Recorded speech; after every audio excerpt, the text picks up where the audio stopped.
আসসালামু আলাইকুম। আবারও বাংলাদেশের সকল চরাঞ্চলে আবার কোনায় কোনায় আবারও না ঘুরলে নাই, আবারও ঘুরতে হয়।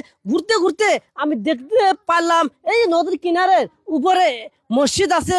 এই মসজিদে মাটি ভেঙে ভেঙে যাচ্ছে। পাশাপাশি ভরা বন্যা যদি আমাদের এখানে হয়, মসজিদ ভেসে থাকবে না থাকবে, আসলে আমি একবারে দিশারা হয়ে গেছি। এখানে আসলে এখানে পাশাপাশি আবার মাদ্রাসা পর্যন্ত আছে, এখানে শিশু বাচ্চা পর্যন্ত এখানে পড়াশোনা করে। আসলে এই যে মাদ্রাসা এবং মসজিদ যদি ভেঙে দেয়, তাহলে মানুষ আমাদের নামাজ পড়বে কোথায়, আর শিশু বাচ্চা পড়াশোনা করবে কোথায়? যদি আমাদের নতুন সরকার এই ব্যাপারে যদি বস্তা এবং ব্লক দিয়ে উদ্যোগ না নেয়, তাহলে তো আমাদের চরাঞ্চল অনেক আর পিছিয়ে যাবে আর কি। শিক্ষার হার বাড়বে না এবং মানুষ এখানে নামাজ পড়তে পারবে না শান্তি করে। এই করে আমার কথা শেষ করলাম। পরে আরেকটি চরে কথা হবে। ধন্যবাদ।